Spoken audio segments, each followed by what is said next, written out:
my soul. I live for you alone. Alléluia. Alléluia. Alléluia. Est-ce qu'on peut encore acclamer le Seigneur Jésus? Alors, avant que je ne puisse donner mon message, j'aimerais passer une annonce et je voudrais qu'on va adorer avant que je ne puisse donner le message. L'annonce est que toute place où je vais, à chaque fois, s'il y a un programme ou s'il y a un projet en cours et que l'homme de Dieu prononce le projet en cours devant moi, je me mets à prier sur le programme ou sur le projet et le Seigneur me donne une réponse s'il est à l'intérieur ou s'il n'est pas. Amen. Et la fois dernière, lorsque j'étais ici, l'homme de Dieu a présenté le projet ICA, c'est ça? ICA. Et rien que lorsqu'on m'a remis la brochure, j'ai ressenti la présence de Dieu à l'intérieur. Amen. Ça, s'il faut le dire, je suis l'un des prédicateurs qui n'aime pas parler d'argent dans l'église lorsqu'on parle d'escroquerie. Amen. Mais lorsqu'on parle de donner pour Dieu, ça je parle. Amen. Et soyez-en sûrs, dans ce projet, comme disent les Ivoiriens, il y a Dieu dedans. Amen. Alors, soyez-en sûrs que si vous s'aimez à l'intérieur, et moi-même je crois que je vais s'aimer à l'intérieur pour la réalisation de ce projet. Amen. Soyez bénis, c'est cette annonce que j'avais. Et par la suite, je vais vous dire quelque chose. Ce n'est pas à cause de l'onction que je suis là debout devant vous. Ce n'est pas parce que je suis un jeune onctionné ou bien un homme de Dieu onctionné. C'est d'abord à cause de l'amour de Dieu, l'humilité et la simplicité que l'homme de Dieu a choisi que je puisse apporter la parole ce soir. Et voici pourquoi j'aimerais encore que nous puissions acclamer et honorer, car c'est un père, un aîné pour moi dans la foi. Est-ce qu'on peut acclamer le pasteur Sauvé?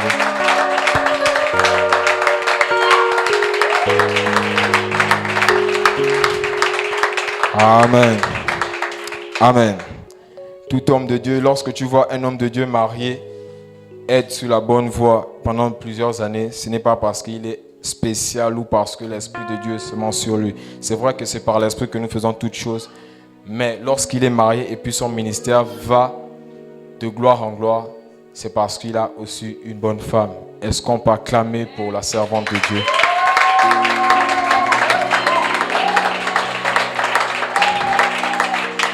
Amen. Alors, le temps, je ne sais pas si le pianiste va trouver la mélodie. Le cantique que j'aimerais que nous puissions chanter ensemble, c'est le cantique de T. Jacob, si je ne me trompe pas. No more might, no more power, by your spirit. Avant cela, nous allons lire 2 passages. Si nous pouvons ouvrir nos Bibles dans Jean 19, 30. Jean 19, 30. Nous allons lire tous ensemble. Si nous pouvons nous lever pour honorer la parole de Dieu.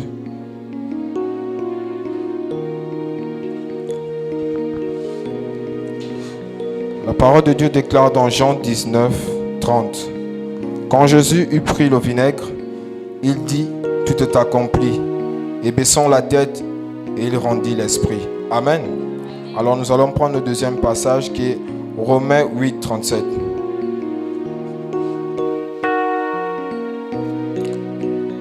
Romains 8, 37 déclare, mais dans toutes ces choses, nous sommes plus que vainqueurs par celui qui nous a aimés. Amen. Et nous allons prendre un dernier passage, Hébreux 12, 14. Hébreux 12, 14.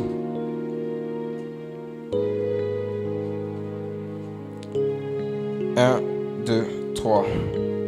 Recherchez la paix avec tous et la sanctification sans laquelle personne ne verra le Seigneur. Amen. Alors nous allons adorer. Je ne suis pas un bon chanteur, si les chants peuvent m'accompagner.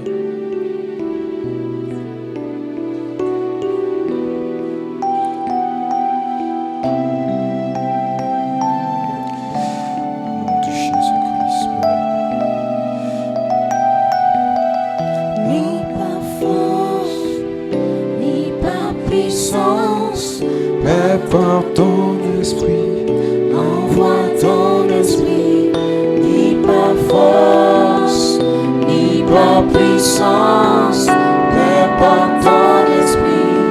Envoie ton esprit.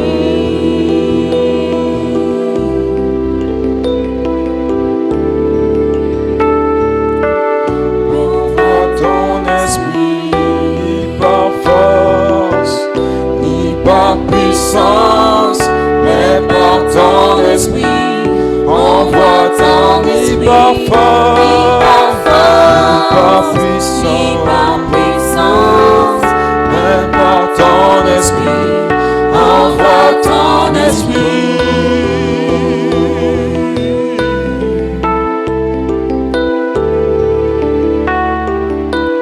Envoie ton esprit.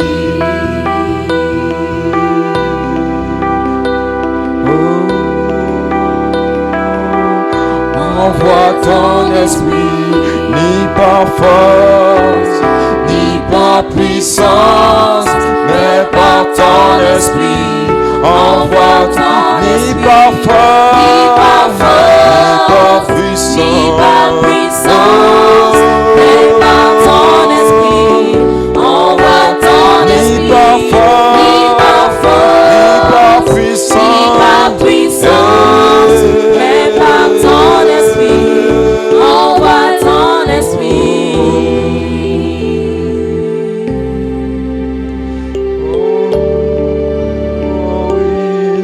Envoie ton esprit.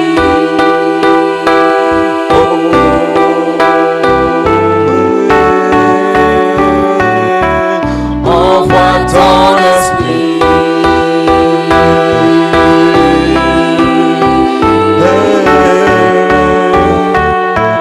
Envoie ton esprit. Ni par force, ni par puissance, Mais par ton esprit, envoie ton esprit. ni par force, Ni par puissance, mais par ton esprit, envoie ton esprit. Éternel Dieu des armées, Père, je te bénis, je te rends grâce pour ce privilège que tu me fais de parler encore de ta part. Seigneur, maintenant je m'efface et que ton esprit nous enseigne, que ton esprit nous donne encore des caractéristiques d'une personne victorieuse, que toi seul tu prennes le plein contrôle de ces moments. Je ramène captif à l'obéissance du nom de Jésus tout esprit qui ne glorifie pas ton nom. Et je proclame maintenant que nous ne sortirons pas de là les mêmes. Dans le nom de Jésus que j'ai prié, et les saints disent Amen. Et les saints disent Amen. Est-ce qu'on peut acclamer le Seigneur comme des personnes victorieuses? Amen. C'est comme je l'ai dit tout à l'heure, c'est un privilège pour moi d'apporter la parole. Non seulement parce que je sais que j'ai un message que beaucoup de personnes n'aiment pas, c'est le message de la sanctification. Et depuis le début de cette année, c'est ma deuxième invitation. Ma troisième invitation, c'est demain, à une veillée. Et je bénis vraiment le Seigneur qu'il y a encore des gens qui prennent la peine non seulement de soutenir les prédicateurs de la sanctification, même si je sais que le leader d'ici, c'est un prédicateur de la sanctification. Et je bénis vraiment la vie de l'homme de Dieu, que Dieu l'accompagne dans son ministère. Amen. Alors notre passage de base, c'est Jean 19, 30. J'aimerais qu'on puisse s'appuyer sur un extrait de texte de ce passage qui est la partie où la parole de Dieu déclare que tout est accompli. Tout est accompli. Je me rends compte que dans cette génération, beaucoup de gens n'ont pas réalisé véritablement que tout est accompli. Je suis étonné de voir des chrétiens qui souffrent de nos jours. Je suis étonné de voir des chrétiens qui pleurent face aux situations. Mais lorsque je prie, le Seigneur me dit qu'ils n'ont pas encore pris conscience que tout a été accompli. Amen. Lorsque nous écoutons la phrase « tout est accompli », cela nous amène à comprendre trois choses. Le tout est accompli est la signification que nous sommes dans le temps de la grâce. Amen. Le tout est accompli est la signification que nous sommes dans le temps de la délivrance. Amen. Le tout est accompli est la signification que nous sommes dans la période de victoire parce que nous avons la victoire en nous, avec nous et pour nous. Amen. Lorsque le Seigneur a déclaré tout est accompli, ce n'était pas pour dire va encore souffrir. Lorsqu'il a déclaré tout accompli, c'est parce qu'il avait déjà porté ta souffrance. C'est parce qu'il avait déjà porté les épreuves de la vie. Amen. Voici pourquoi on a pour habitude de dire que lorsque le Seigneur te met des épreuves devant toi, ce n'est pas parce que tu vas échouer ou tu vas gagner, mais c'est parce qu'il a déjà tout fait. Amen. C'est impossible de voir le président passer si les motards ne sont pas encore passés. Amen. C'est la même chose lorsqu'un problème arrive dans ta vie, c'est que Jésus a déjà tout accompli. Donc tu as la victoire. La seule chose que tu as à faire, c'est de manifester l'attitude d'une personne victorieuse. Amen.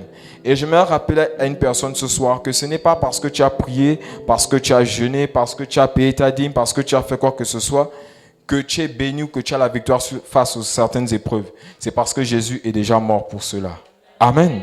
Ce n'est que, comment dire, des détails ce que tu fais. C'est juste parce que Dieu veut voir ta considération et ton attachement à lui. Amen.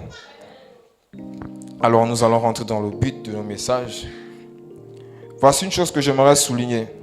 Les caractéristiques que je vais donner ce soir, c'est pour une personne qui veut vivre la vie victorieuse. Une personne qui vit une vie victorieuse en abondance. Amen. Et j'aimerais rectifier une chose. Une personne qui n'a pas Christ, telle que, s'il faut le dire, Rihanna, Beyoncé et autres, ne voyez pas l'excès d'argent comme une réussite ou une victoire. Amen. La réussite n'est que réussite lorsqu'il y a Jésus à l'intérieur. Récemment, une personne m'a posé la question, quand tu regardes Bill Gates, est-ce qu'il a réussi? J'ai dit oui, mais partiellement. Il m'a dit comment? J'ai dit, il a l'argent, c'est bien. Mais est-ce que la manière dont il gère son argent, la manière dont il a gagné son argent et ce qu'il fait avec son argent, Jésus est dedans. Si Jésus est dedans, gloire à Dieu. Mais si Jésus n'est pas dedans, c'est qu'il a échoué. On a réussi que lorsque Jésus est au milieu. On a la victoire lorsque Jésus est au milieu. Amen. Parce que Jésus lui-même, il est la victoire, lui-même, il est la réussite. Si tu es passé en classe supérieure, si tu as eu une promotion au travail et que tu n'es pas chrétien, ce n'est pas une réussite. C'est la chance, c'est la grâce. Amen. On appelle réussite, on appelle victoire lorsque le centre de ta victoire, c'est Jésus-Christ. Amen. Amen. Voici pourquoi je veux aussi dire à un chrétien ce soir, arrête d'envier lorsque tu vois le voisin qui n'a pas Jésus passer dans sa voiture. Amen. Si toi tu es à pied mais tu as Jésus, tu es dans ta période de victoire. Amen. Alors, comme première caractéristique d'une personne victorieuse, c'est être né de nouveau et converti. Amen. C'est comme je l'ai dit tout au début, que la victoire n'est que victoire lorsqu'il y a Jésus. Et pour avoir Jésus, il faut être né de nouveau et être converti. Il ne faut pas être né de nouveau sans être converti. Parce qu'il y a des chrétiens de nos jours, s'il faut le dire, qui sont nés de nouveau mais pas convertis. C'est un chrétien, tu vois, il a eu des affermissements, il a eu des enseignements, tous ces autres, mais il n'applique pas la parole. Il vit dans l'impudicité, il fait le désordre. En fait, il ne respecte rien de la parole. Mais il connaît la parole. C'est à ce moment où tu vois des gens qui te disent, je t'ai baptisé, confirmé, signé, doctorat, tous ces autres. Mais il ne vit pas selon la parole. C'est comme récemment, j'étais parti évangéliser un papa. Quand j'ai dit, donne-moi tel passage, sans pourtant m'ouvrir la Bible, il m'a dit, dans le passage, c'est écrit telle chose. Mais ce papa, j'ai trouvé en train de fumer son chanvre, j'ai trouvé en train de boire de l'alcool. J'ai compris qu'il est né de nouveau sans être converti. Amen. C'est comme il y a aussi des personnes qui sont converties. Quelqu'un de converti, c'est quoi? Vous allez regarder, il y a des jeunes de nos jours qui n'ont jamais connu le sexe. Il y a des jeunes qui disent bonjour, ils sont polis. Il y a des jeunes qui ne font pas du mal. Même si tu leur fais du mal, ils ne vont pas te rendre. En fait, ils appliquent la parole de manière indirecte sans pourtant suivre Jésus-Christ de Nazareth. Amen. Si tu veux être une personne victorieuse et pour savoir que tu es une personne victorieuse, il faudrait que tu sois né de nouveau et converti. Ne laisse pas l'un pour aller prendre l'autre. Amen. Parce que de nos jours, nous regardons des chrétiens. Quand je vois des chrétiens, une sœur en Christ, tu écoutes, tu prends son téléphone, tu écoutes de la musique mondaine, mais elle te dit je vais à l'église tous les jours. C'est à ce moment que je comprends que oui, tu es né de nouveau sans être converti ou tu es converti sans être né de nouveau. C'est impossible que tu puisses avoir la victoire si tu n'es pas né de nouveau et être converti. La nouvelle naissance, c'est le hoquet de Dieu à l'homme. La conversion, c'est le hoquet de l'homme à Dieu. La nouvelle naissance, Jésus est mort pour toi. Maintenant, toi, à ton tour, par ta conversion, c'est toi qui acceptes de vivre selon la parole de Dieu. Amen. Et je me rectifie une chose. Ceux qui ont pour habitude de dire « j'attends mon temps », ton temps ne va jamais arriver. Ton temps, c'est la première fois que tu écoutes la parole de Dieu. Et la conversion, j'insiste dessus que la conversion, on est converti, c'est par notre propre décision. Jamais le Seigneur ne va venir t'attraper pour te dire non, applique, fuis l'impudicité, ne fais pas ça, jamais. Tu as une conscience. La preuve même que lorsque tu fais le mal, même lorsque tu vas en boîte de nuit, tu fais telle chose en mal, tu insultes une grande personne, tu manques de respect à une certaine personne, toi-même au fond de toi, tu ressens que c'est mal. C'est que tu as une conscience. Alors pour être converti, c'est à toi de prendre la décision. Amen. Une personne victorieuse, c'est une personne née de nouveau et convertie. Amen. Alors, comme deuxième point, c'est vivre la plénitude du Saint-Esprit. Amen. Il est impossible que tu puisses avoir la victoire face aux épreuves si tu n'as pas l'Esprit de Dieu en toi. Et surtout si tu ne le manifestes pas pleinement. Nous voyons des chrétiens en ce moment qui ne manifestent plus la présence de l'Esprit de Dieu. De telle sorte qu'ils se laissent conduire par la chair. C'est impossible que tu puisses avoir la victoire si tu n'as pas l'Esprit. Si tu ne prends pas la peine d'entretenir l'Esprit de Dieu en toi. Amen. Ce n'est pas le fruit d'un hasard si j'ai pris ce cantique, ni par force, ni par puissance, mais c'est par ton Esprit. Toute chose que nous faisons en Christ, c'est par ton Esprit. Et ce soir, je suis en train de parler, je ne m'adresse pas seulement sur le domaine biblique, c'est-à-dire qu'à l'église, pour être une personne victorieuse, il faut faire ça. Non, même dans ton domaine de travail, dans l'entrepreneuriat ou dans ce que tu fais, c'est par l'Esprit. C'est vrai que les gens vont te dire que tu es trop spirituel, mais il faut essayer d'être trop spirituel que d'être marché sans l'Esprit de Dieu. Amen. Moi, je ne travaille pas avec une personne, bien pour une personne, sans pourtant avoir la conduite de l'Esprit de Dieu. Même si tu me donnes un marché de 1 million, si j'ai pris, le Seigneur me dit, zappe le marché là, je zappe le marché là. Et c'est là où le Seigneur attend toute personne victorieuse. Tu dois manifester la puissance et la plénitude de l'Esprit de Dieu. Toute décision que tu dois prendre doit être conduite par l'Esprit de Dieu. Les chrétiens de maintenant, lorsque nous sommes face à l'argent, parce que nous voulons résoudre nos problèmes, nous zappons sur l'Esprit de Dieu. Amen. De telle sorte aussi que lorsque tu vis une vie de combat, pour avoir la victoire dessus, tu dois être rempli de l'Esprit de Dieu. On ne chasse pas un démon par le son de notre voix. Tu peux avoir la plus grosse voix du monde. Si tu dis au nom de Jésus, sors. Si tu n'as pas l'Esprit de Dieu, si tu n'as pas la foi, l'Esprit ne va pas partir. Amen. Tout ce que nous faisons, c'est par l'Esprit de Dieu. Pour avoir la victoire face aux épreuves, c'est par l'Esprit de Dieu. Donc, le deuxième critère d'une personne victorieuse, c'est une personne qui est remplie de l'Esprit de Dieu. Donc, sache que si tu es né de nouveau, tu as la plénitude de l'Esprit de Dieu, sache que tu es une personne victorieuse. Amen. On a la victoire uniquement par l'Esprit de Dieu. Ce n'est pas par tes propres forces, ce n'est pas par la puissance diabolique ou par ta puissance ou ta force, mais c'est par l'Esprit de Dieu. Amen. Deuxième critère, c'est l'amour. Troisième critère, autant pour moi, l'amour. Il y a une chose que j'ai posé, une question à un frère, j'ai demandé, selon toi, Jésus a réussi dans son ministère, pourquoi? Il m'a dit parce que c'est lui qui était le Dieu de la puissance, tout ça. J'ai dit c'est faux. Si Jésus a réussi dans tout ce qu'il faisait, c'est parce qu'il avait l'amour. Amen. Si tu veux avoir la victoire dans certaines choses, tu dois manifester l'amour. C'est bien d'avoir l'esprit, c'est bien d'être né de nouveau et être converti. Mais si tu n'as pas l'amour, tout ce que tu fais, tu vas échouer. Amen. Il faut manifester l'Esprit de Dieu. Jésus, s'il a eu la victoire à la croix, si tout a été accompli à la croix, c'est parce qu'il avait de l'amour pour nous. Voici pourquoi quand je vois des prédicateurs qui font des retournées sauter pour délivrer les gens, peu importe ce qui va, même si on me dit qu'il a fait 2 ans de retraite, je vais dire c'est pas de Dieu. Parce qu'une personne que tu aimes, tu veux voir la délivrance de cette personne, tu ne peux pas t'engager à faire un retourné sauter de cette personne. Amen. Si tu es réellement délivré, si l'homme de Dieu te touche et tu es délivré, ce n'est pas parce qu'il a l'onction, c'est parce qu'il t'aime. Amen. Le Seigneur agit au travers de notre dimension d'amour. Pour avoir la victoire sur toute chose, c'est par amour. Si tu veux bien travailler où tu es, il faut d'abord aimer ce que tu fais. Amen. Parce que tu ne peux pas être une secrétaire, tu veux faire un bon travail de secrétaire, mais tu passes tout ton temps à critiquer ton poste, tu passes tout ton temps à dire que ce poste ne te mérite pas et tu penses que tu vas avoir une promotion et tu penses que tu vas faire un bon travail. Non, il faut aimer ce que tu fais. C'est l'amour. Amen. Et voici aussi une autre chose que j'aimerais souligner. Chers chrétiens, il faut que nous manifestions l'amour pour nos ennemis en ce temps de la fin. Amen. Récemment, comme je suis quelqu'un qui sort beaucoup, j'ai vu, on m'a identifié sur la vidéo d'un jeune homosexuel gabonais. Il y a une fille, une sœur qui m'a dit, s'il te plaît, homme de Dieu, il faut dire ces vérités à ce jeune homme de Dieu, à cet homme, à cet homosexuel. J'ai pris cette soeur, je l'ai amenée en inbox. J'ai dit que l'esprit qui te possède te libère au nom de Jésus. Elle m'a dit, mais comment tu me parles comme ça? J'ai dit, arrière de moi, Satan. Elle m'a dit, pourquoi tu me dis ça? J'ai dit, en tant que personne qui a l'amour de Dieu, tu ne peux pas vouloir que j'insulte cet homosexuel. Nous, en tant que chrétiens, nous ne devons pas juger ni condamner les gens. C'est un homosexuel, nous devons manifester de l'amour. C'est quand je vois des gens qui partagent des vidéos de ce jeune en train de l'insulter, j'ai dit, ils n'ont pas encore compris le langage de l'amour. Si nous voulons gagner certaines personnes, c'est au travers de l'amour. C'est comme l'homme de Dieu pouvait dire ici, tu ne peux pas aller évangéliser et tu n'as pas l'argent en poche. L'évangile est gratuit, mais l'évangélisation est payante. Tu vas arriver devant une personne, cette personne a faim.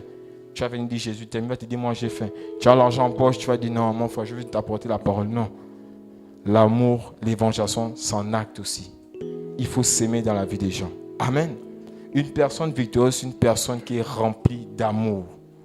Chers chrétiens, nous devons changer nos cœurs. Manifestons l'amour pour notre prochain. Manifestons l'amour pour nos ennemis. Manifestons l'amour pour nos parents. Amen. Surtout pour nos parents. Il y a des chrétiens de nos jours, je ne sais pas ce qu'on vous enseigne dans les églises. On vous demande de quitter vos familles. Parce que maman est sorcière, papa est sorcier, les grands frères t'ont bouffé. Ce n'est pas de Dieu. Dieu est le Dieu des familles. Amen. Même si ta mère qui te bouffe, elle aussi, si tu reçois Christ avant elle, tu dois prier pour elle pour qu'elle aussi puisse recevoir la conversion. Moi-même, je suis un témoignage vivant. J'ai reçu Christ avant ma mère. Ma mère priait à l'église catholique. Jamais un jour je n'ai dit non, il faut venir à l'église. Je priais pour elle. C'est elle-même un bon matin, on m'a invité à intervenir quelque part. Elle m'a dit je t'accompagne. Et lorsqu'elle m'a accompagné, j'ai prié que l'Esprit de Dieu puisse saisir cette femme. Et elle-même, elle a confessé que Jésus est Seigneur et Sauveur. Amen. Lorsque vous allez dans une église, chère personne victorieuse, et qu'on vous dit, c'est ta mère qui te bouffe, il ne faut pas être d'accord.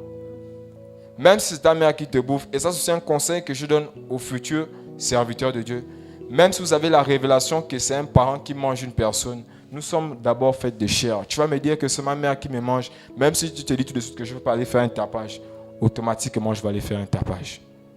Amen. Lorsque on a vendu Joseph, pourtant, ce sont ses frères. Mais il est retourné encore prendre ses frères lorsque l'heure de la bénédiction est arrivée. Amen. C'est un signe d'amour. Une personne victorieuse est une personne remplie d'amour pour son prochain. C'est une personne remplie d'amour pour ses ennemis. Je ne dis pas qu'il n'y a pas de période d'anonymat où le Seigneur va te demander de t'éloigner de ta famille. Si, il y a une période où le Seigneur va te dire éloigne-toi de ta famille. Il y a une période où il va te dire va impacter ta famille. Amen. Alors manifestons énormément d'amour. C'est l'une des particularités de mon ministère. Si je gagne beaucoup de gens dans l'évangélisation, si j'impacte beaucoup de gens, c'est parce que je manifeste le langage de l'amour. C'est comme moi je dis aux gens, partout vous allez me voir prêcher, ce n'est pas à cause de l'onction.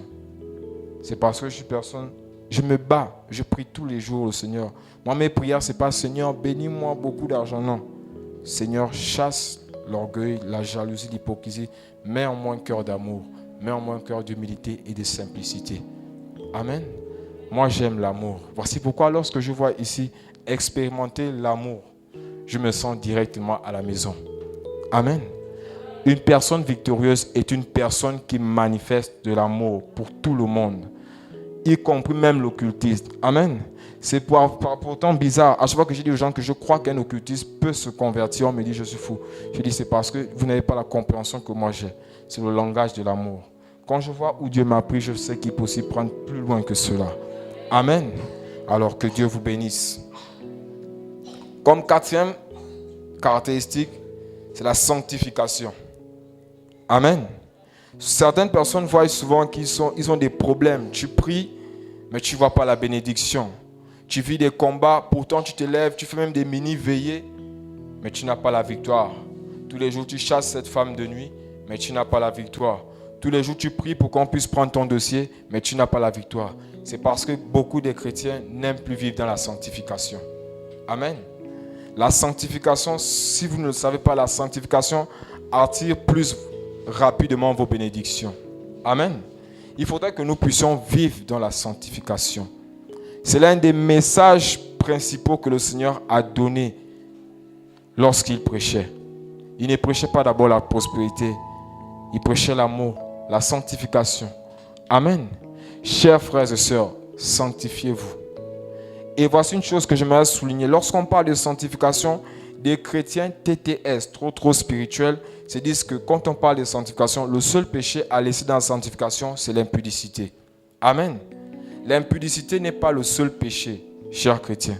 Parce que de nos jours, je regarde beaucoup de chrétiens, une fois qu'ils ne commettent plus l'impudicité, c'est fini. Ils se mettent à condamner tout le monde. Ils jugent tout le monde, ils se prennent plus que parfait. La sanctification nous amène aussi au niveau où tes oreilles, tu écoutes quoi, tu fais quoi avec tes mains, tu fais quoi avec ta bouche, tu fais quoi contrairement à la volonté de Dieu. Amen. Une chrétienne, tu écoutes de la musique mondaine. Ça, c'est aussi de l'impureté. Ça te salit. Amen. C'est toi, tous les jours à l'église, tu chantes. Tous les jours, tu fais le ménage ici à l'église. Tous les jours, tu dis bonjour. Tous les jours, tu dis shalom. Tous les jours, tu cries la parole de Dieu. Je suis plus que vainqueur en Jésus, patati patata. Mais c'est aussi la même bouche où tu insultes les gens. C'est la même bouche où tu critiques. C'est la même bouche où tu mens. C'est la même bouche où tu blasphèmes même contre l'homme de Dieu et contre la parole de Dieu. De telle sorte que tu es devenu un vice-pasteur dans le secret. Lorsque le pasteur dit ça, toi tu dis si. L'homme de Dieu a dit 12 jours de jeûne. Toi tu dis non, moi je vais faire 6 jours de jeûne. C'est aussi de l'impureté. Lorsque tu fais les choses contrairement à la volonté de Dieu, c'est l'impureté, c'est de l'infidélité. C'est-à-dire qu'avant de tromper d'abord l'homme de Dieu, avant de tromper même l'église, tu trompes d'abord Dieu. Amen. Et maintenant, je vais rentrer dans le domaine de la sanctification. Jeunes chrétiens, beaucoup d'entre nous cherchent à fuir l'impudicité en se mariant rapidement. Arrêtez cela. Amen. Il faudrait que nous puissions arrêter cela. Vivre dans la sanctification, ce n'est pas une chose compliquée. Quand je vois des gens qui disent non, c'est compliqué pour moi de vivre dans la sanctification, ce n'est pas compliqué. C'est juste parce que vous ne voulez pas descendre à la dimension d'un esclave de Jésus-Christ de Nazareth. Lorsque tu es esclave de Jésus-Christ de Nazareth, c'est ce moment où tu ne vis plus par tes propres forces ni par ta puissance, mais c'est par l'Esprit de Dieu. On n'a pas la victoire face à l'impudicité parce que nous sommes trop spirituels, parce que tu as plusieurs années dans l'œuvre de Dieu. Non. C'est lorsque tu acceptes de te laisser conduire par l'Esprit de Dieu. Amen. Que Dieu fortifie ceux-là qui vivent encore dans l'impudicité. Amen. Que ceux-là qui faisaient des choses contrairement à la volonté de Dieu, que Dieu vous délivre et qu'il vous pardonne. Et je crois que ce soir, le Seigneur va vous fortifier de telle sorte que vous allez avoir la force maintenant de dire non à ce petit copain qui te dérange tous les jours, de dire non à cette jeune fille qui arrive à t'avoir. Parce que de nos jours, les gens pensent que lorsque les jeunes chrétiens tombent dans l'impudicité, c'est parce que ce sont eux qui ont financé. Il y a des filles même qui financent pour qu'on puisse tomber avec eux. Amen. C'est comme récemment, j'étais dans le bureau avec l'homme de Dieu. J'ai partagé un témoignage d'un père qui est en Côte d'Ivoire. C'est une femme qui est venue dans son bureau. Elle a dit, tu dois coucher avec moi. Si tu ne couches pas avec moi, je vais dire aux gens que tu m'as violé. Amen. Mais comme c'était un homme intègre et dirigé par l'Esprit de Dieu, il a pu vaincre cela. Amen. Chers frères, chères sœurs, sanctifions-nous. Amen. C'est comme ma mère me dit toujours, le chemin est le même, mais c'est la dimension qui diffère. Amen. Amen. Je crois que les hommes matures et les grandes personnes que vous êtes, vous avez compris ce que je vais dire par là. Tout est vanité. Même ça, c'est vanité. Amen. Le plus important, c'est de nous attacher à Jésus-Christ de Nazareth. Et voici une parole que je vais dire ce soir. Je ne sais pas pourquoi l'Esprit me met ça à cœur. C'est que ne pensez pas que Paul était le seul qui n'était pas à s'appeler à se marier, ou bien c'est lui le seul qui devait prendre cette décision. Parmi nous, il y a des gens qui doivent prendre cette décision. Peut-être tu n'es pas appelé aussi à te marier. Amen. Soyons guidés par l'Esprit. Pour toi qui vis encore dans l'impudicité, je prie au nom de Jésus que le Seigneur te fortifie afin que tu puisses sortir de là. Amen. Comme 5e point sur le travail. Une personne victorieuse est une personne travailleuse. Je vois des chrétiens de nos jours qui confondent la spiritualité et la paresse. Amen. Servir Dieu n'empêche pas de travailler, sauf si Dieu t'a appelé en plein temps. Mais même le ministère, c'est le travail. Amen. Jésus qui est notre Seigneur et Sauveur, avant de rentrer dans son ministère, il travaillait. Ça, c'est une vérité qu'on ne vous a pas dit. Amen. Jésus n'est pas resté assis à la maison, il laissait Joseph tout faire, il regardait Marie. Non. Jésus travaillait. Donc, ceux qui confondent la spiritualité et la paresse, c'est faux. Tu fuis l'école parce que tu veux venir adorer Dieu. Dieu n'est pas dedans. Amen. La parole de Dieu commence même avec Dieu créa. Lorsqu'on parle de création, c'est une réflexion. C'est de mettre tout en mouvement pour que la ciel puisse avoir une forme, tous ses hôtes. C'est le travail. Jésus, lorsqu'il était dans l'anonymat, hormis sa vie spirituelle qu'il tentait de nourrir, il travaillait. Amen. Et voici une deuxième chose que je veux aussi souligner. Samson n'était pas plus costaud que Jésus. Amen. Amen. La force de Samson n'était pas dans ses muscles, chers chrétiens. Jésus était charpentier. Amen. On est d'accord? Amen. Imaginons un charpentier qui rabote le bois tous les jours. Il va être comment? Musclé. Bon, Samson, lui, sa force venait de l'Esprit de Dieu. Vous pensez qu'il était costaud? Samson n'était pas costaud. Jésus était plus costaud que Samson. Jésus était travailleur. Donc, ceux qui confondent la spiritualité et la paresse, il faut arrêter cela. Et voici une deuxième chose que l'Esprit me met à cœur. Ce n'est pas parce que tu as déposé 30 fois le dossier et on n'a pas accepté, ça veut dire que tu dois venir faire l'œuvre de Dieu. Amen. Parfois, Dieu veut voir la détermination de ta foi. Parce qu'il y a des gens qui disent, oh, pasteur, j'ai essayé 30 fois, c'est que Dieu m'appelle au ministère. C'est faux. C'est faux. Même 100 fois, Dieu veut voir ta persévérance.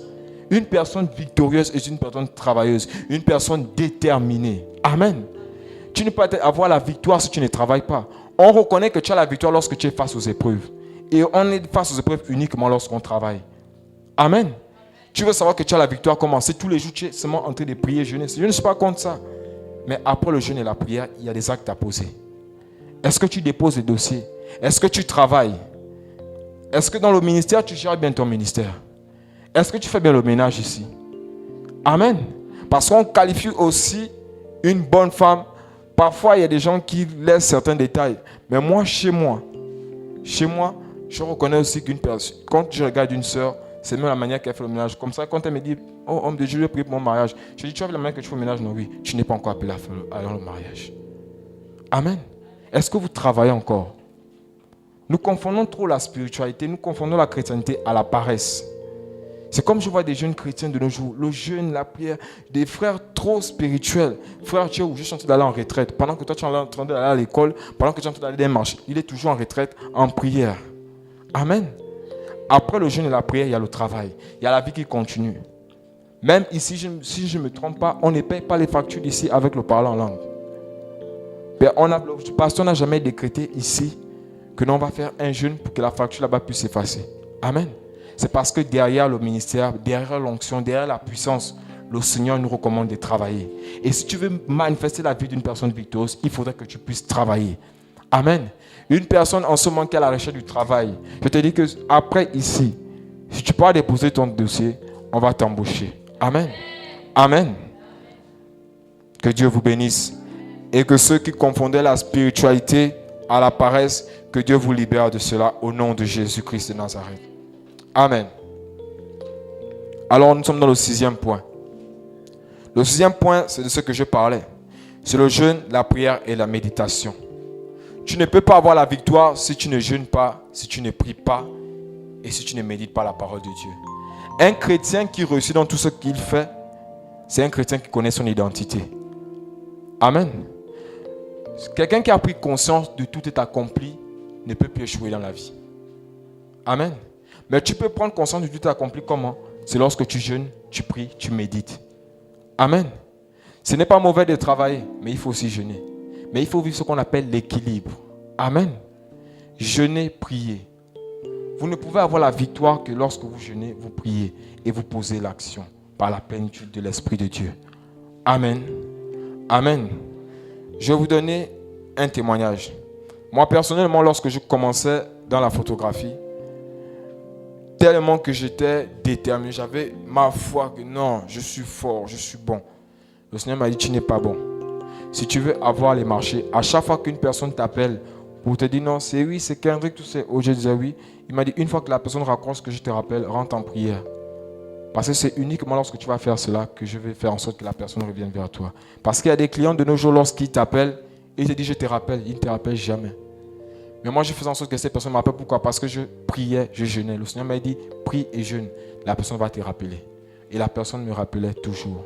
Donc, si toi aussi tu veux avoir la victoire dans ce que tu fais, c'est bon de travailler. Mais à cela, ajoute jeûne, prie, médite la parole de Dieu. Parce que parfois, au travers de la parole de Dieu, Dieu peut te donner des recommandations lorsque tu vas aller donner ton dossier. Dieu peut te donner des recommandations lorsque tu vas aller dans ton lieu de travail. Dieu peut te donner des recommandations lorsque tu vas aller dans ton lieu d'étude. Amen. Amen. Amen. Moi, personnellement, lorsque j'ai passé l'examen, j'avais su que le Seigneur devait me donner le bac. Pourquoi? C'est parce qu'il m'avait interpellé au travers d'un passage de Joël. Et il disait qu'il me remplacerait les années que les sauterelles m'ont dévoré. Parce que j'ai souffert avant d'avoir le bac.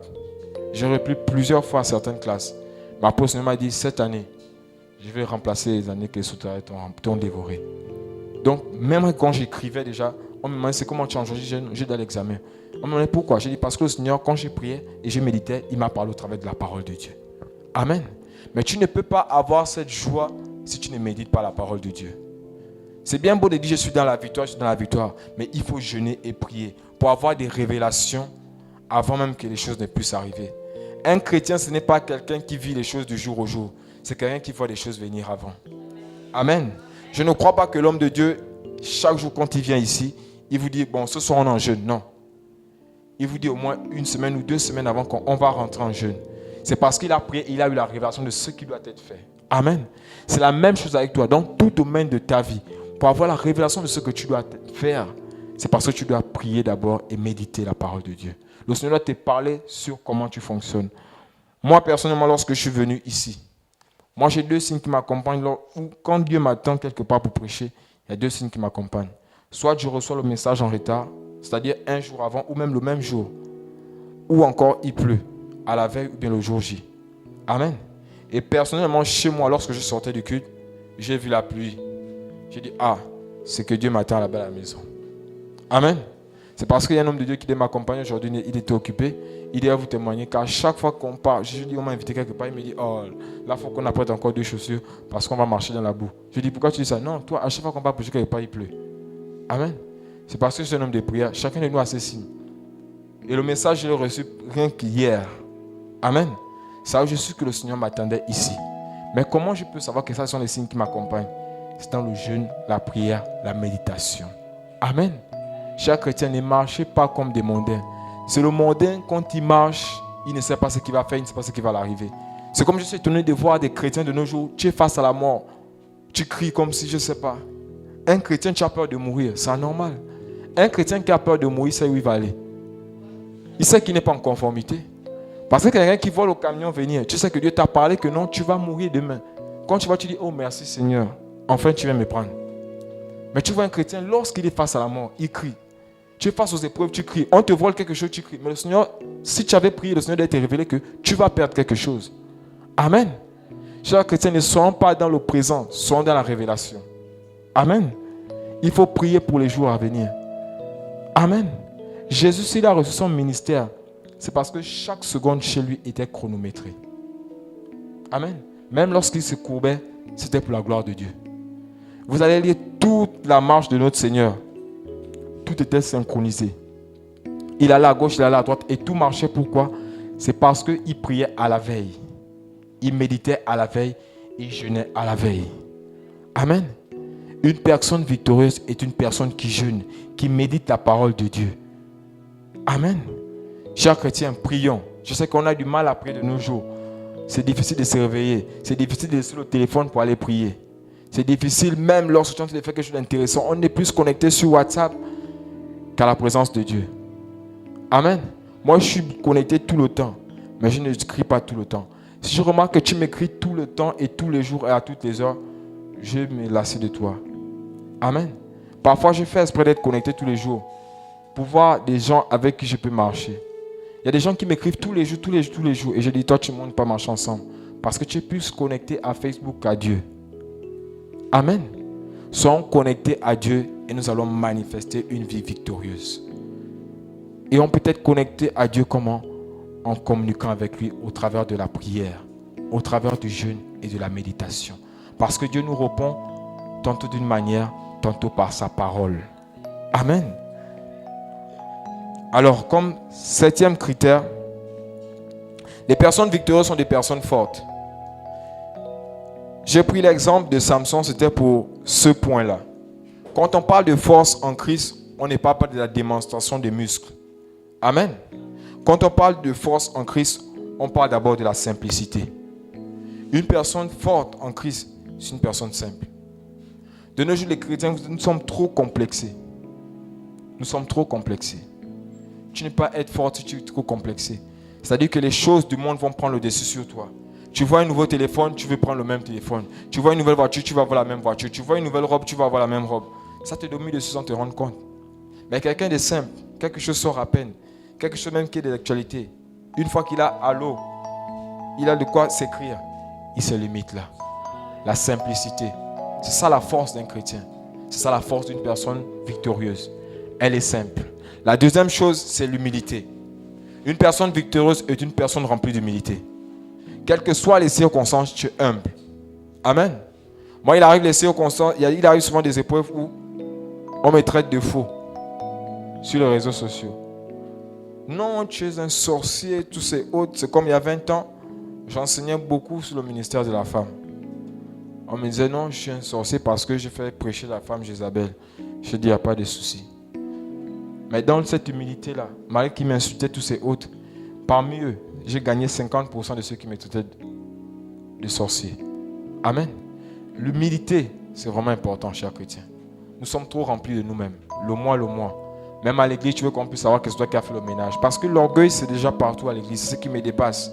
Même la personne qui fait le ménage est devenue orgueilleuse. On doit savoir que c'est elle qui est essuyée. On ne sait jamais, peut-être le prédicateur, il travaille à la présidence, il va me prendre, il va m'amener. Oh non, on doit savoir que c'est moi qui chante. Vous voyez les chants qui font la compétition. Tu sais que c'est l'autre qui dirige, mais c'est toi qui crie plus fort que l'autre. L'orgueil. Il faut être humble. Amen. Soyons humbles. C'est comme moi je dis, tous les lieux où j'ai prêché, ce n'est pas à cause de l'onction. C'est l'humilité. Moi, je respecte tout le monde. Je respecte tout le monde. Ça, c'est une chose que j'aime, le respect. Voici pourquoi moi, j'aime aussi quand on me respecte. Ou bien, si tu manques de respect à une personne devant moi, tout le monde ne peut pas marcher ensemble. Soyons humbles. Surtout nous, les jeunes. Soyons humbles. Les jeunes prédicateurs de maintenant, nous sommes trop orgueilleux, trop. Nous voulons dépasser les grands, nous voulons apprendre aux grands, nous ne voulons plus rien apprendre. Amen. Arrêtons l'hypocrisie, arrêtons la jalousie, arrêtons l'orgueil. Soyons humbles. Amen. Une personne forte en Christ, une personne victorieuse, une personne reconnaissante. Qu'est-ce que je veux dire par reconnaissante? C'est une personne qui reconnaît ses limites. Amen. C'est comme l'homme de Dieu. Je vais vous prendre un exemple simple. L'homme de Dieu sait que lui ne peut plus faire le ménage. Amen. Ce n'est pas parce qu'il est orgueilleux. C'est parce qu'il sait que non, ça, j'ai un niveau où je peux faire, un niveau où je ne peux pas faire. C'est comme la trésorerie. Il va te dire non, je n'aime pas gérer l'argent parce que non seulement c'est au-dessus de mes forces assurément, ou bien je suis trop occupé pour faire cela. De nos jours, les chrétiens sont tout remplis d'eux-mêmes. Non, je connais. Tu n'as pas de limite en fait. Toi, tu peux aller jusqu'au bout. Si on te dit tu peux faire 3 séminaires d'affilée, tu vas dire tu peux. Pourquoi? Parce que tu veux montrer que c'est toi. Mais pourtant, tu n'es rien. Nous ne sommes rien sans Jésus. Amen. Soyons reconnaissants. Reconnaissons nos limites. Et voici une deuxième chose. Nous devons beaucoup lire, chers chrétiens. Il faut beaucoup lire et il faut beaucoup écouter les autres. C'est comme j'ai un ami qui est venu chez moi récemment. Il est rentré. Il a vu beaucoup de livres. Il m'a dit, mais tu lis tout cela pourquoi? J'ai dit, non, c'est pour apprendre de mes pères, de mes frères, de mes soeurs, de mes petits frères. En tout cas, je vais apprendre de tout le monde. Il m'a dit, mais non, le Saint-Esprit va tout te révéler. Pourquoi tu es pressé? J'ai dit, non. Parfois, l'Esprit de Dieu ne nous enseigne pas ce qu'il a d'enseigner aux autres. Il voudrait que nous puissions nous faire petits et que nous partons apprendre chez les autres. Amen. Le Seigneur a déjà appris au pasteur Soro comment dompter les pulsions sexuelles. Moi, au lieu d'aller demander, mais passe, comment faire parce que j'ai envie d'enseigner aussi dessus. Tu vas dire, non, je vais demander pourquoi. Moi, je peux. Saint-Esprit, révèle-moi comment faire. C'est l'orgueil. Il faut être reconnaissant que là, je ne connais pas. Même pour ce message-là, il y a certaines choses que je suis en train de prononcer, mais je me suis rapproché de ma mère pour dire, non, mais comment tu vois ça, comment tu vois ça? Amen. Il faut être reconnaissant. Reconnais tes limites. Reconnais que là, tu as besoin des autres. C'est vrai qu'il faut parfois marcher seul, mais il faut aussi marcher accompagné. Amen. Le Seigneur, il pourrait tout faire seul, mais il a au moins choisi 12. Mais toi-même, 2, tu ne veux pas. Tu veux marcher seul, parce que c'est toi qui as l'onction, c'est toi qui as le Saint-Esprit. Ah bon? Chers chrétiens, soyons reconnaissants. Mettons-nous en tête que là, je ne peux pas. Amen. C'est en faisant cela que nous allons manifester les attitudes d'une personne victorieuse. Tu ne peux pas être dans la victoire si tu n'es pas reconnaissant, tu n'es pas humble, tu n'es pas simple, tu es rempli de toi-même. Amen. Ça, ce ne sont pas les critères d'une personne qui a la victoire. Une personne qui a Christ en lui, qui manifeste la victoire, c'est une personne reconnaissante. Amen. Le deuxième point dans la force d'un chrétien, c'est la discipline. Le troisième point, la discipline. Soyons disciplinés. Amen. Les chrétiens ont un grave problème avec la discipline. Surtout dans le domaine spirituel. Je ne sais pas si je demande tout de suite là à certaines personnes à quelle heure quelles sont tes heures de prière. Il y a des autres qui ont te dit non, c'est quand Dieu me réveille. C'est quand Dieu sent que le danger. Moi, chez moi personnellement, il y a des heures où on n'est pas venu frapper à la porte pour dire non, on te cherche. Parce que quand tu es conscient que non, là il est déjà en prière, il faut attendre. Est-ce que chez toi c'est comme ça? Amen. La discipline, c'est aussi de savoir nous organiser nous-mêmes.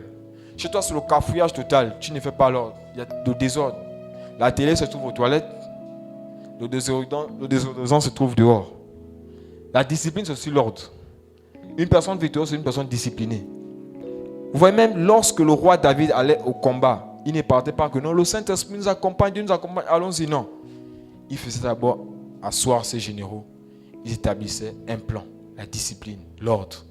Amen. Si tu veux manifester la victoire, il faudrait que tu sois discipliné. Même lorsque tu pars attaquer l'ennemi, il faut être discipliné. Surtout les départements d'intercession des églises. Il faudrait que vous soyez véritablement disciplinés. C'est comme avant-hier, j'étais juste parti avec 3 frères aller prier. On était face à une maman. La maman a commencé à manifester. J'ai dit, la maman là, elle a un esprit des eaux. On va chasser l'esprit des eaux. Au moment de chasser l'esprit des eaux, je me suis souvenu d'un conseil d'un autre aîné. Il m'a dit, il faut beaucoup écouter lorsque les autres prient avec toi. J'ai dit, on va chercher l'esprit des eaux. Il y a les autres qui sont en train de lier l'esprit des eaux. Ils sont en train de lancer au feu. J'ai dit, non. Le Saint-Esprit ne peut pas fonctionner comme vous croyez. Moi, je suis en train d'écrire, sors. Toi, tu dis, lis, on lit. Toi, tu es en train d'écrire le feu. Même l'esprit va s'arrêter pour lui dire, mais vous faites comment? Je fais quoi au finish? Amen. Soyons disciplinés. Et là, tu vas voir la personne, ne va pas te délivrer. Tu vas te dire, mais comment j'ai Jésus, mais je n'ai pas eu la victoire face à ce démon. Pourquoi? C'est parce que tu n'es pas discipliné. Amen. Soyons disciplinés sur le plan spirituel comme physique. Arrange chez toi. Chronomètre ton temps. Il faut savoir répartir les choses dans la journée. Amen. Parce que pourquoi il y a des chrétiens, tu vas demander pourquoi tu ne peux pas. Le travail là me prend trop de temps. C'est parce que mon patron n'est pas là, il m'a dit qu'il était là. Darrell, lui et moi on travaille ensemble. Lui à chaque fois il y a même des moments où il parfume, il me dit, il me disait, oui, tu es à la montagne. Je disais non, il dit, ok. Parce que toi, je sais là que dans certains temps, je dis non, là aujourd'hui c'est bon, tu peux venir me parler. Lui considère que non, là, celui-là, quand il est même devant l'ordinateur, il est en train de prier, donc il ne faut même pas que je parle avec lui. La discipline. Est-ce que toi, on sait à quel moment il ne faut pas te déranger? Parce que pourquoi tu ranges des choses, tu ne retrouves plus les choses. C'est parce que tu n'es pas discipliné. Et comment tu vas avoir la victoire si tu n'es pas discipliné? Amen. Arrangeons nos mentalités. Voici encore une chose dans la force d'un chrétien, c'est la foi. Soyons des personnes de foi. Amen. Il faut être rempli de foi si tu veux voir les choses se matérialiser. Chères personnes victorieuses que nous sommes, ayons la foi. Amen. La foi, c'est de croire même que Dieu va agir, même lorsque tu as beaucoup prié. Il y a des chrétiens, lorsqu'ils ont d'abord beaucoup prié, Dieu n'a pas agi, dit non, c'est pas bon. Non, la foi, c'est aussi la patience. Amen. Dieu veut voir aussi notre patience. Et au travers de la patience, c'est la foi. La foi d'Abraham. Amen. Ayons la foi. Pour voir les choses se matérialiser, pour avoir la victoire face aux épreuves, tu dois être une personne de foi. Sans la foi, tu ne peux rien faire. Amen. Soyons remplis de foi. Parce que dans la foi, nous trouvons la fidélité. Le F de foi, la fidélité. Quand tu pries et Dieu n'a pas agi maintenant, tu es fidèle qu'il va agir un jour. Amen. Dans la foi, il y a le O qui est obéissance. Il y a des gens, quand ils prient, Dieu n'agit pas, ils commencent à désobéir à la parole de Dieu. Non. Tu as prié, Dieu n'a pas agi tout de suite, tu restes obéissant à sa parole. Amen. Ne nous remplissons pas. Une personne de foi, c'est une personne fidèle et obéissante. Et le I de l'intégrité. Une personne de foi, c'est une personne intègre. Est-ce que tu es intègre ici à l'église? Quand l'homme de Dieu te regarde, est-ce qu'il peut te faire confiance? Est-ce que tu es loyal? Une personne victorieuse, c'est une personne fidèle, obéissante et intègre. La foi. Voici le mot qui se retrouve dans ce mot de 3 lettres. Fidélité, obéissance et intégrité. Amen. Une personne victorieuse, si tu veux rentrer dans la dimension de la victoire à tout moment, c'est de manifester la foi. Amen.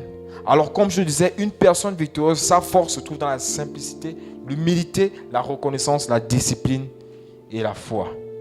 Et comme dernier point, le 8e point, c'est le contentement du positif. Amen. Le contentement du positif, c'est lorsque toi, personne victorieuse, tu prends connaissance du passage qui dit « Tout ce que Dieu fait est bon ». Amen. La victoire en Jésus-Christ et avec Jésus-Christ, c'est aussi lorsque dans les épreuves tu échoues, mais tu restes fidèle à Jésus. Tu sais que Dieu est avec toi. Le plus important n'est pas de gagner, mais d'avoir Jésus lorsque tu échoues même. Amen.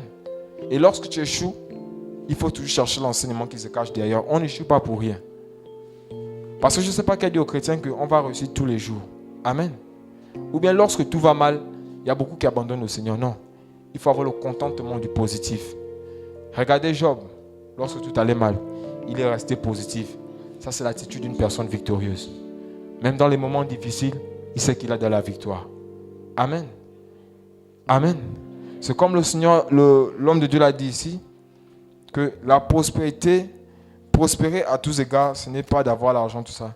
C'est d'avoir ce qu'il te faut. Amen. Tu as un toit où dormir, tu arrives à manger. Ça, c'est la prospérité. Amen. Le contentement du positif, chers chrétiens. Ayons ça. Tu as prié, ça n'a pas marché. Reste positif. C'est ça le comportement d'une personne victorieuse. Vous vous fâchez rapidement lorsque vous ne voyez pas les choses de Dieu arriver.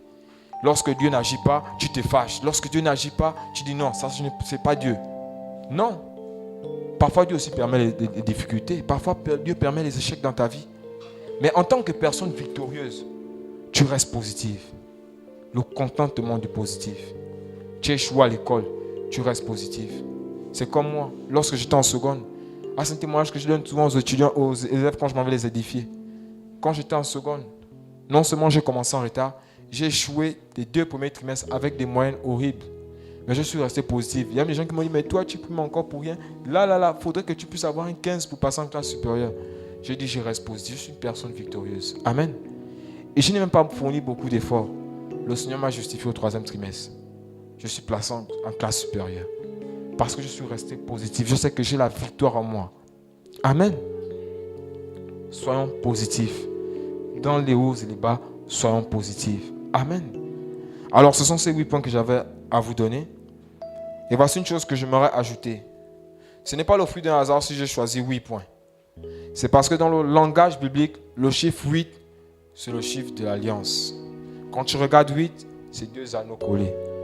Et dans le terme biblique, 8, c'est l'alliance d'une personne et du Seigneur Jésus. Amen. Alors, une personne victorieuse, c'est une personne d'alliance avec le Seigneur. Si tu as l'alliance avec le Seigneur, tu es une personne victorieuse. Amen. Retiens ça. Tant que tu as l'alliance avec le Seigneur, tu es une personne victorieuse. Amen. Que Dieu vous bénisse. Est-ce qu'on peut se lever? On va adorer le Seigneur.